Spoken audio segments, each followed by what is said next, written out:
Welcome into SKOL Bets on Viking Central, and we have a special guest today to talk about the playoffs. We got Minnesota sideline reporter, host, and analyst Kevin Gorg. Welcome in, Kevin. Brady, great to be with you. Fun time of the year for all of us that follow sports with the football playoffs about ready to start. Can't wait.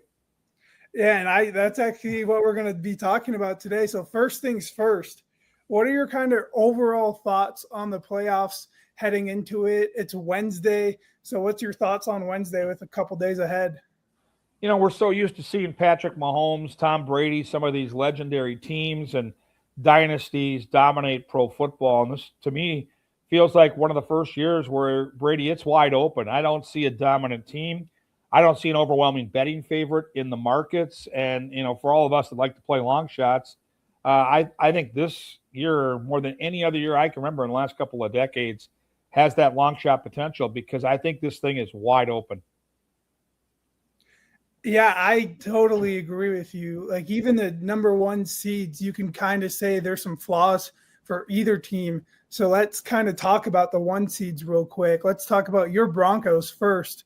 What are kind of some of the flaws you see with them? And I'll talk about what I see with them as well.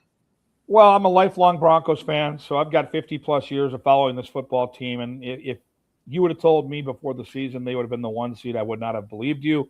I mean, winning the division felt like a long shot with the way that Kansas City has dominated at least the last decade. So I think they're kind of playing with house money right now. The fact that they have the home field advantage, their strength is their defense.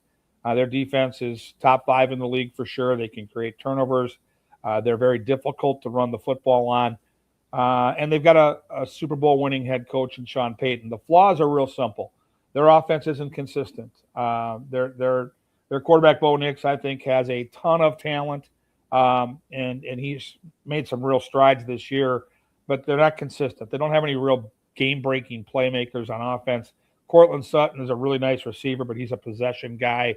And then, you know, their running back situation, R.J. Harvey's a nice player, but he's a rookie, and I think he's a little bit limited too. So they're going to have a hard time consistently scoring points. They're going to let the defense try to carry them. It can happen. We saw it with the Ravens years ago with Trent Dilfer at quarterback, and I'm not calling Bo Nix Trent Dilfer, but their offense, as we've watched consistently, has not performed to a high level. So I think that is some real areas of concern if you're a Broncos fan. I agree with everything you said. Their defense is great, phenomenal, but their offense is scary to – can they – like if their defense gives up 16 points, is their offense against another good defense on the other side able to get to 17, 19 points to win the game? And that's the real question because even against bad teams like the Raiders, they struggled to win. Like the stretch there where they played the Raiders and the Commanders, and it was a bunch of close games. But then they played the Packers and dominated basically in the fourth quarter. So they're a huge question, I think, especially being the one seed. Let's go to the one seed on the other side now with the Seahawks. What do you kind of see from them? Well, the Seahawks, to me, you know, survived one of the toughest divisions in football. And you know, the fact that they won that division and they're the one seed, and I think we know what type of home field advantage they have. And they've got control now all the way through the Super Bowl of having that home field and that 12th man. So that's going to be their biggest asset. They've got a really good running game. You know, two-headed monster with Charbonnet and K9 Kenny Walker. I think that's going to serve them very, very well in the playoffs. Both these guys are bruisers. Both these guys can catch the football a little bit. And then you've got to take a look at Jackson Smith and Jigba as one of the top weapons throughout the National Football League. The question mark is going to come down to Sam Darnold. Can he handle the heat? And, you know, we saw it in Minnesota last year, and it didn't end well. Again, though, I think if you just point to that and realize that Sam Darnold struggled last year, those were road games. At the end of the year in Detroit with a chance to win the division in the one seed, and on the road again against the Rams in the playoffs, those were road games. And he's not going to have to deal with that crowd noise and that type of pressure. So I look at Seattle as a much more solid number one seed than Denver, at least on paper, and tremendous home field advantage. So I think they're going to take some beating. I agree with everything you said, especially the Sam Darnold point. And I actually think Sam Darnold kind of turned it around a little bit because they played the first game against the Rams.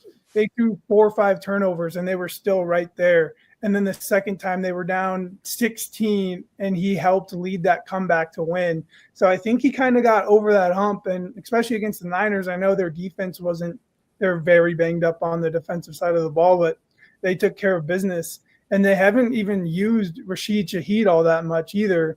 So I think the Seahawks are definitely one of the most dangerous teams in the league. No doubt about it. I think it's going to be a fascinating matchup if they play the Rams at some point. And we could see that in the divisional round. So, sure. Yeah, all right. Speaking of the Rams, if I told you there was a guaranteed a 5, 6, and 7 would be in the playoffs, who would you pick? So that's the Texans, the Bills, Chargers, Rams, 49ers, or Packers? Well, the Rams are the most intriguing team on paper for me. Sean McVay is a tremendous coach. He's a Super Bowl winning coach. Got a Hall of Fame quarterback in Matt Stafford. Looks like Devontae Adams is healthy again, and he'll be back for the playoffs. That 1-2 punch with Puka Nacua cannot be argued. It's the best 1-2 punch receiver-wise in the game today. And then you've got now a two-headed monster with Kyren Williams and Blake Corum in the backfield. There is a lot to like about the Rams. So that'd be an easy pick for me. I would not sleep on the Jacksonville Jaguars. I think they are a real problem right now. I think they are under the radar. And if I'm looking at the betting market right now, they might be the best value on the board. They've got a great defense. They've got an offense with a ton of weapons. Trevor Lawrence has come into his own. And, I mean, if going into Denver is what you have to do to get to the Super Bowl and win a game, we just saw that a couple weeks ago. They throttled my Broncos in that mile-high environment, and the game really was never close. So Jacksonville, to me, is the scary team. The Rams, to me, are the most sensible team with all the credibility they bring to the table. But, again, you rattled off some great football teams there, and I don't know if any of those teams can be discounted. I mean, you look at San Francisco. If they can get healthy with what they possess, Brady, there are some great teams on that list. Yeah, no, there's a bunch of great teams. The one team I would say to kind of just keep an eye out for is the Texans. I feel like they're in a little bit of the same boat with the Broncos just because their defense is so good. But then their offense, they've had some struggles with that. Their O-line is a little like average, and they've just had some inconsistencies. But I agree, the Rams are definitely that pick out of those teams. If you told me the Rams would be in the Super Bowl, I'd be like, yes, I can see that. Yeah, and then sure. Let's just go into the next thing. What's your pick? Who's your pick for the AFC? Oh, man, I've gone back and forth on this one. My heart's always going to say Denver with the home field, but I really like what Jacksonville brings to the table. And I know they're an underdog at home in the first round of these playoffs against Buffalo, and that's a scary proposition because Josh Allen is such a remarkable quarterback. But I'm going to go with Jacksonville. I think they end up being the team that is built to win in the postseason. They got good balance between defense and offense. I like the way they're playing right now. They're healthy, which I think is a big part of this equation. And with no Kansas City as a roadblock, I don't see anybody that can really bring the type of Super Bowl credibility to roadblock what they've been able to do here in the final 6 weeks of the season. They've been the best team in the AFC for a while here, and I mentioned that game in Denver. That's just a part of the story, but I'm going to go with the Jags. How about you? Did you look at the sheet? I 1,000% agree with you. Oh, nice. You're getting the hottest team going into the playoffs, who will play at least one home game, and then we'll get the Patriots. And the Jacksonville Jaguars run the ball. They got Etienne and Michel Tutin.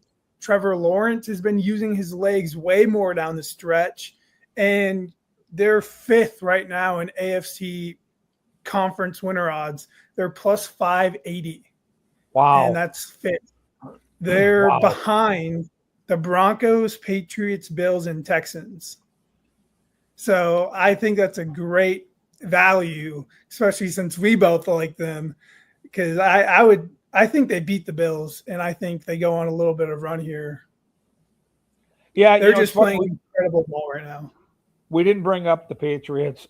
Mike Vrabel's done an amazing job. I think he deserves Coach of the Year. And Drake May, what a story this has been.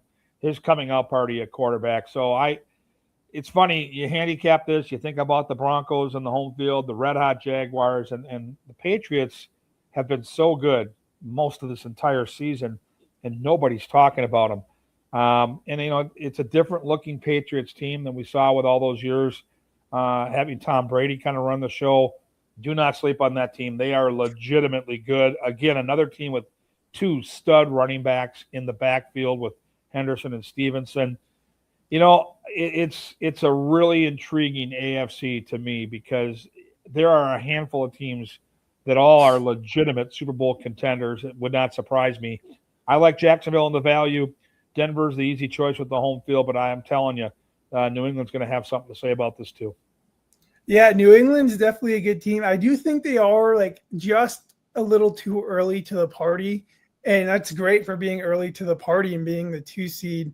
I just think if the Jaguars and Patriots played, I think the Jaguars just have that slight edge just because of their defense is a little better. The Patriots' run defense hasn't been that great. It's gotten a little better as more guys is coming back, but it hasn't been where it was. And that's the one thing that scares me in the playoffs, especially when teams are going to run the ball more. And these are the best teams in the playoffs. So I'm with you. All right. And let's go to the NFC quick. Who's your pick for the NFC? I'm going to go with the Rams. I think the Rams are built to win in this time of the year.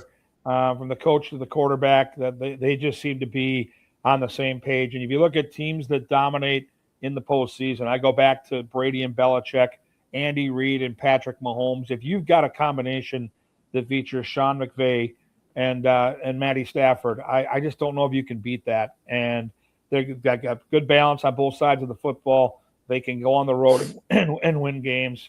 And I know Seattle's going to take some beating. I absolutely respect what the Seahawks have done. I think Philadelphia is another team that warrants a ton of respect. But I really like what the Rams are doing right now, Brady. I agree with you. I'm still torn between the Seahawks and the Rams, but I think I'm going to go with the Seahawks here just because you get those games at home. But there is a piece of my mind where I'm like the Rams getting another chance at the Seahawks after what happened on Thursday Night Football a couple of weeks ago. Uh-huh. But I think I'm going to just go with the Seahawks here. They've played so well of late, and their defense is just incredible. They have the run game like we talked about. I think Sam Darnold gets it done and goes to the Super Bowl. I really do, really cool. which would suck for the Vikings fans after letting him go after his last 2 weeks with the Vikings last year and then leading the Seahawks to a Super Bowl. Yeah, that'd be exactly what Minnesota sports fans would love to overthink. And it's a different set of circumstances. It's a different team. And again, these players all are better for going through the war. And, Sam Darnold had some ups and downs, and certainly end of the year was a down in Minnesota. He did so many things the right way. Can't help but be happy for him if it works out that way because he seems like a good dude, and he's kind of put his time in. All right. Super Bowl pick, you'll get your pick and then your sneaky Super Bowl pick. Oh, man. My pick is going to be the Rams. And I think I've laid it all out there with the combination that they have to bring to the table. I don't think it would surprise anybody. They've been near the top of the betting market all year. And I looked this morning, and if you're going to give me 13-1 on Jacksonville, that's probably where my money's going to end up before these playoffs start. I think Jacksonville is being completely undervalued, and I'll take the 13-1 as my sneaky team in the betting market. Yeah, you just stole my sneaky pick as well. The Jacksonville Jaguars, 14-1. I'm looking at it right now. That's one of mine. I'm gonna choose for I think the Seahawks, I think are a very good pick. They are the leading favorite. But I'm picking the Seahawks to play the Jaguars in the Super Bowl. Kind of a weird Super Bowl matchup. Just two teams that you normally don't see. But yeah, and then I got two horses in the fight because I think both can win the Super Bowl. Love that, Brady. Love that. I'll go Rams and Jaguars, and I'm going to put my money on Jacksonville. Nice. All right, real quick, we're talking about Super Bowl winners. Give me a yes or no on if this team can win the Super Bowl. I'll tell you the odds, and then give me a yes or a no and like one quick thing on why it's a yes or a no. Okay. Carolina Panthers 200-1. Not good enough. No, they're going to be lucky to hang in the first round game as a 10-point underdog. So no, they have no chance. I agree. Steelers 50-1. Not good enough. I love Mike Tomlin. I think he's spectacular. One of my favorite coaches all time in this league. Aaron Rodgers is old. He's slowing down. They just aren't deep enough. I agree. Their offense is not good enough to make a deep run. They slugged it out against the Ravens, and Barely, I don't think they're good enough. The Los Angeles Chargers 30-1. I looked at them. I'm a huge Harbaugh fan. Both those guys can coach, man. And Herbert's one of those quarterbacks that I think almost teases us with his talent. When he's on, he's really, really good. I think the offensive line injuries catch up with them. So I'm going to say no, but it's not a no-brainer where they have no chance. I agree. If they had one of their guys back in Alter Slater, I would say 30-1 is intriguing just because you're getting Harbaugh and Herbert, and especially with no Mahomes, no Burrow, no Lamar, like it's kind of open for anyone. This could have been a good chance for the Chargers, but with their O-line, I just don't see it. The Packers 24-1. Oh man, I don't think they're good enough. Listen, Jordan Love's going to come back and play. I don't know how healthy he is. I question whether he's even remotely close to 100%. They've been banged up here the last 6 weeks of the season. I know Josh Jacobs has been dealing with issues, and they've been marching him out there on a questionable ankle. So if they were fully healthy, if Micah Parsons was there 100%, this team would be good enough. But I just don't think they're healthy enough, so I'm going to say no go. Oh. Can you hear me, Kevin? I got you, Brady. I think my Wi-Fi is cutting out a little bit here. Okay. We can always edit that out. We'll move on to the next one. I don't think the Packers will make it. I think they're just facing way too many injuries at this point in the season to get anything done. 49ers 24-1. That's a big number.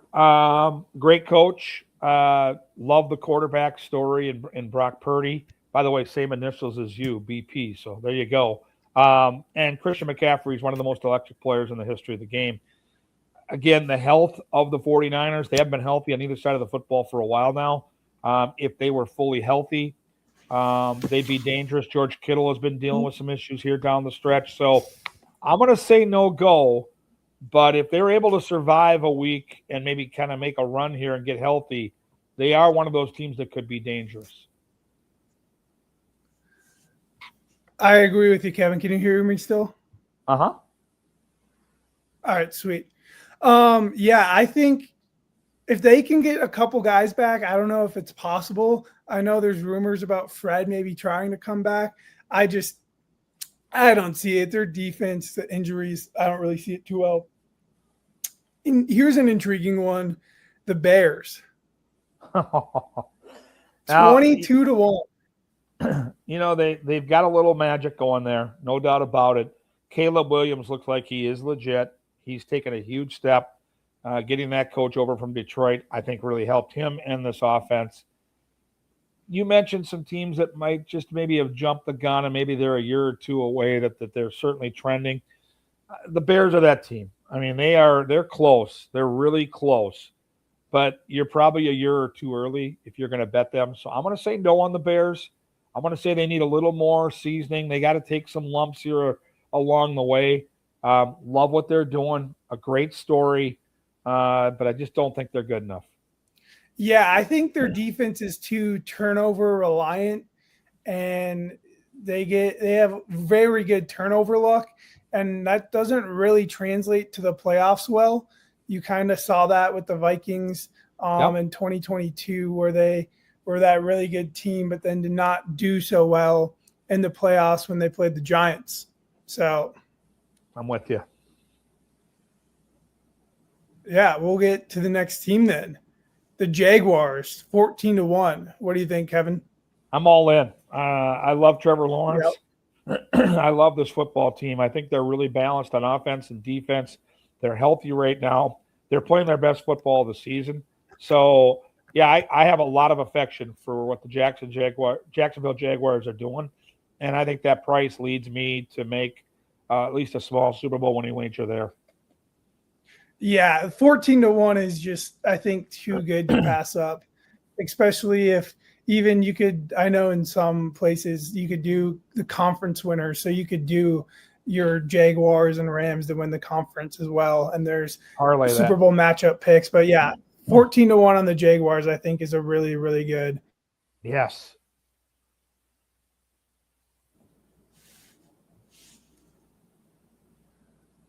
Are you still there, Kevin? You can hear me? I got you. All right, sweet. Texans 12-1. Great defense. You made the point earlier. I wonder about their offense. I do. I don't know about their running game. You know, to win in the postseason, you have to have a workhorse back that can run the football and can move the chains at crunch time. I don't know if the Texans have that running game. They've got guys, you know, Woody Marks and Nick Chubb, and I just don't know if they have that guy, but I love their defense. I think their quarterback is intriguing. Nico Collins is a big play guy at the receiver position. I can't 100% say no because that defense might just get hot and carry them. But at that price, I still like Jacksonville better. So I'm going to say, this is a weird way to say it, but I'm going to say maybe, but I don't think the value's there. I'll put it that way. Yeah, I definitely think this price should not be 12-1. I think it should be closer to the Jaguars than closer to the Bills, and they're right in between the two of those teams. And I don't know, they're intriguing because they get the Steelers in round one. I think they can win that. And then depending on how the other games go, you could either get the Broncos or the Jaguars.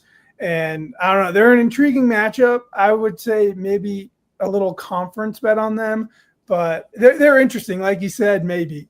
They are. Next up, the Bills 10-1.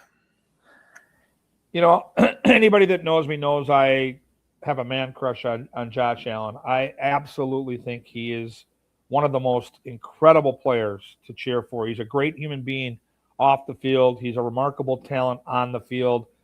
It's appalling to me the lack of talent they have added in this era of Buffalo Bills football. They have the worst core of pass catchers in the NFL, yet he continues to put points on the board. They finally have a running back in James Cook, which is really awesome. He's a great player.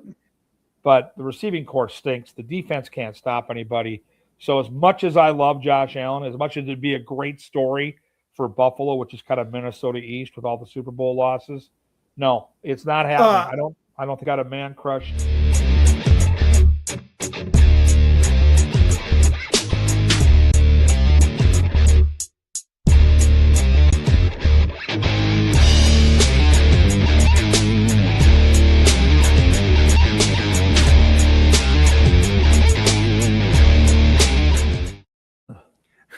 A little technical difficulties there. All right, we were on the Bills, and then we had some technical difficulties. I'll get back to my Buffalo take. I love Josh Allen. I think the world of him. He's awesome off the field. He's remarkable in terms of talent on the field, and he's finally got a running back in James Cook. These are all great things, and it'd be an awesome story in terms of, you know, Buffalo and the Four Falls, just like the Vikings, all those Super Bowl losses. But the receiving core is terrible, and the defense can't stop anybody. And come playoff time, that's going to be exposed. They are going to take away James Cook. They're going to take away Josh Allen's ability to run. And they're going to say, which receiver are we really afraid of? I mean, is Khalil Shakir going to lead this team to the Super Bowl? Absolutely not. And then on the other side of the ball, they can't stop anyone. Their defense is bottom 10 against the run and the pass. Doesn't bode well. The value is not there on the price. So as much as I adore and I do adore Josh Allen, I'm going to say absolutely not. It's not happening in Buffalo.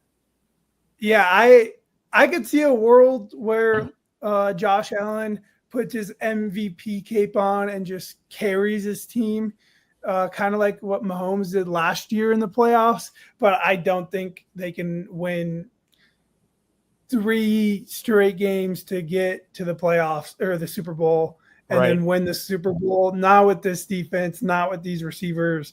I don't see it. There's a slight chance, but I just think it'll be way too tough with the flaws that team has. 100% with All you. right. We got 5 teams left. Real quick, Patriots 9-1, yes or no? Oh yeah, they can make a run. They absolutely can. You can make a case for Drake May and the season he's had, and Mike Vrabel's a terrific coach. So yeah, they are absolutely 100% a live long shot. Yeah, I think they got a chance. I would say yes as well. Eagles 8.5-1. 100% yes. We've seen this group, this quarterback, this coach, Saquon Barkley. We've seen all these guys. Like, listen, this would not be a surprise. Do not sleep on this team. They've kind of been laying in the weeds. They haven't been playing their best football, but they feel like the kind of team that's got a little Captain Cool to them and can turn it on when they need to. I would not overlook the Philadelphia Eagles. Yeah, I wouldn't look over them as well. They've won the Super Bowl last year, and they have a similar team. Their defense is really good as well. And if they can just get their offense somewhat on schedule and do some little things, their defense is going to hold team points to less than 20 points. 100%. So if they can get to 17, 20 points, I think they have a very good chance to make a good run. Yeah, I agree. Broncos 6.5-1. Man, you know what? Again, I this is my club, this is my team, my ride or die every year. I'm really excited for Denver and for Bo and Nix. I think it's really cool if they got the 1 seed. I think there's going to be some hurdles to overcome, and I don't know that this number offers enough value. They may be a year or 2 away. I think that they're good enough if the pieces kind of fall into place where they catch the right break. I mean, they're at home the whole way through. They're likely going to only have to win a couple of home games. All that being said, it feels like the price is too low. So I'm going to take a pass on my beloved Broncos. Yeah, I would say no as well. 6.5-1 is not kind of the right value for a team that has a lot of flaws offensively. Yeah. So yeah, we're both in agreement there. Last 2 rapid fire: Rams plus 430 and Seahawks plus 375. Are those worth it to you? Well, I think if you're a gambler and you're making a bet, you got to decide on one of the 2. You're not betting both these teams. It's like betting both Rory and Scheffler to win the Masters. You can't do it. You got to make a call on these 2 favorites. And I've made my opinion clear. I am on the Rams. I am sticking with the Rams. So it's a yes on LA. It's a no on Seattle for me. I kind of agree with that point. You can't pick, Rory or Scotty. You got to pick one or the other. I pick the Seahawks to win the Super Bowl. Yep. So I'm gonna do the same thing you did. I'll pick the Seahawks, but not the Rams. Yep. That makes sense. All righty. All right. I think we did a great job kind of breaking down the playoffs. A couple bets in there and picks in there. Let's talk about the Minnesota Wild real quick. Sure. You're on the road trip right now. Kind of just what was the reaction about the Quinn Hughes trade with the fans, within the team, and within like the organization when that went down? I think everybody was stunned, Brady. I don't think any of us saw it coming. I think I was lucky enough to be working in St. Paul. Some of those home games that week that had happened, and that weekend specifically, there was a real buzz in St. Paul. Minnesota is a hockey crazy market. And when you bring in one of the big superstars on the defensive side of the puck in a guy like Quinn Hughes, that got everybody excited.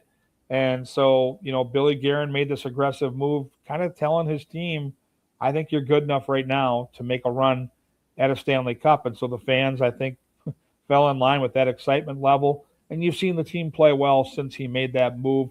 You mentioned the road trip. I'm in Seattle as we record this right now. It's the end, the last stop on 14-day, 7-game road trip for Minnesota. They're 3-1-2 so far, so it's gone pretty well. And I think, people right now are anxiously awaiting to see if Bill Guerin will make another move. We'll talk about that in a moment here. But right now, it's a good hockey team. It's a team that's second or third in overall points in the National Hockey League. Unfortunately, they've got the best team in the league staring them down in Colorado inside their division, who they'll have to play in the first or second round of the playoffs, which is crazy. But Quinn Hughes is as advertised. This guy is a tremendous talent. He's made the Wild a remarkably better hockey team since he arrived, and they are a legit cup contender. What's one area or position the team's kind of trying to target when the trade line's coming up? Hear a lot about forwards or centers. So yeah, that's the spot, Brady. It's the center position. This team consistently gets beat in the faceoff circle, night in, night out. Key faceoffs in power play or penalty kill situations have gone the wrong way, and that is certainly something Bill Guerin and his group are looking at. The hard part is, they're kind of up against the cap a little bit. They're going to have to give up probably an existing player on this roster to get that type of center in here. Names that keep popping up, clearly Ryan O'Reilly, who's currently in Nashville, is a player that everybody says would be a great fit in Minnesota. I'm hearing Sidney Crosby, which is a pipe dream on paper, but you never doubt what Bill Guerin can do with some of the magic he can work, and they've got a history when he was in Pittsburgh working with the Penguins, so I wouldn't count that out either. But the center position is something that they've got to solidify. They're really good at every other position. They're deep at wing. Their blue line is rock solid. I would call it the deepest and best blue line in hockey. And then you've got Gustafsson and Jesper Wallstedt, that 1-2 punch in goal. So that center position is the one area where I would say Minnesota would love to upgrade here before the postseason starts. Yeah, after that Hughes trade, I heard a thing about Crosby. That would be really cool for the Wild to get him. The Olympics are coming up. The players, there's a lot of Wild on other Olympic teams. So is that a concern at all with a team with a bunch of their players playing more extra competitive hockey? Well, it certainly is something that you have to consider. It's awesome that Minnesota has 8 guys going to the Olympics. It's I think a testament to how good this hockey team is, Brady. But the wear and tear, and I look at 2 players in specific, Jonas Brodin and Joel Eriksson Ek. They play heavy, hard minutes for the Minnesota Wild. They are asked every single night to go out there and shut down the opposition's best. And they're 2 players that, from a Wild perspective, you would love them to get that 3-week break in February and rest up mentally and physically. They're not going to get that. They're going to be playing for Team Sweden. And so that would be 2 of the players that I would be most concerned about. I don't worry too much about the 2 goalies because there's not as much wear and tear at that position. I don't think either one of those guys is going to play every single game for Sweden. And then I look at Faber and Boldy playing for Team USA along with Quinn Hughes. They seem like they're still young enough, and there's not that much wear and tear done so far with them where I don't think it's going to be a problem. But Ek and Brodin concern me a little bit. All right. How do you think the rest of the season goes, and where do you see this team ending up once the playoffs are done?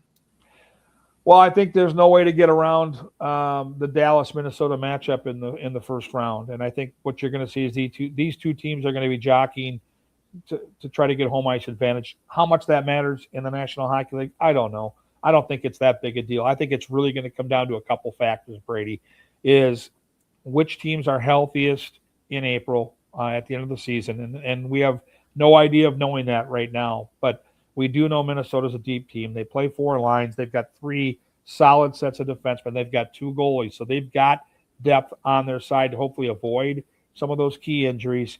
And then it's going to come down to, in the playoffs, if you're in this division and you're Minnesota or Dallas, you have to beat each other up in likely a 6 or 7 game series, and then you have to take that momentum into a series against the big bad Colorado Avalanche, who are the clear betting favorite in the market. They are the dominant team in the National Hockey League. The one thing I will tell you with the way Minnesota is built if you're going to beat Colorado, you're likely going to get outshot every night. The one area that Minnesota has a distinct advantage over the Avalanche, in my opinion, is goaltending. Blackwood and Wedgwood are both very solid goaltenders.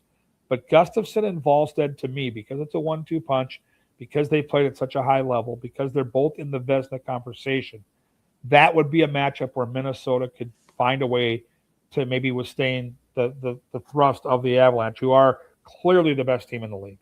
So it's a long way off. That matchup with Dallas is going to be epic. I think it's almost a certainty right now that it's going to happen. And then, are you healthy and are your goalies hot? And if you can get through Dallas, that's going to be the real chance you have to beat the tremendously talented Colorado Avalanche, who to me, if you look at the National Hockey League right now, they are the surest of all sure bets that they are going to be a major factor come playoff time. Yeah, I'm going to take a look right now. Right now, the Stanley Cup, or let's take a look at this. Yes, the Stanley Cup odds. They're the heavy favorite at plus 300. The next closest team is the Lightning at plus 700. Yeah, they're legit. I think the Wild, last I looked, I was in Vegas a couple weeks ago. I think they were 25-1, so they've come down from 40-1 where they were before the Quinn Hughes trade. Not a terrible value because, remember, Minnesota has a history of beating Colorado. They've done it twice. Their two big playoff series wins were in Denver, in that arena, in Game 7s, mind you. And goaltending, to me, in the National Hockey League playoffs can be a real X factor. So they are the type of team that can get it done. The scary thing is both Dallas and Colorado haven't made their big move yet. Minnesota made their big move. Quinn Hughes is going to be that big move. I don't see another big move. We'll see how it plays out. But now you know that Dallas and Colorado still have that move to make. And that's also going to have, I think, a little bit of a ripple effect on the way we handicap these series as well. Real quick, the Wild are 18-1, if you were wondering right now. Wow, they've come down more. Holy cow. Literally, I think it was I was just in Vegas a week ago Sunday. They were 25-1. So the Sharps are betting Minnesota, which I like to see. I like to see some action on a team, especially this point, just past the halfway point of the schedule. That excites me. And they've looked the part. They look good, even on this long road trip, which has been a real challenge. They're finding ways to win hockey games, and they've got some real star power on this roster with Boldy, Kaprizov, and now Quinn Hughes. So I think Minnesota fans have a right to be excited for what lies ahead. Yeah, I'm excited too. Like you talked about the star power, and then you got two very good goalies. And so the Wild, their season's going to be interesting down the stretch, and excited to see what they can do in the playoffs. Well, Kevin, thanks for joining us today and talking about the playoffs and breaking down a little bit about the Wild as well. Yeah, Brady, loved connecting with you from our days at Canterbury Park together. Really proud of you out there in Reno doing great things. And you've got such a diverse portfolio of things you could do, whether it's behind the camera, on the camera, producing. You're just fresh out of college, but I can tell you from being in this business now for most of my adult life, and I'm approaching 60, you've got a really great set of skills here. So I'm really excited for what lies ahead for you as well, my friend. Hey, thank you, Kevin. That means a lot coming from you from our days at Canterbury. So thanks a lot, Kevin, and good luck on this rest of the road trip, and get back safe. Sounds great, Brady. Thank you, my man. Hey, thanks, Kevin.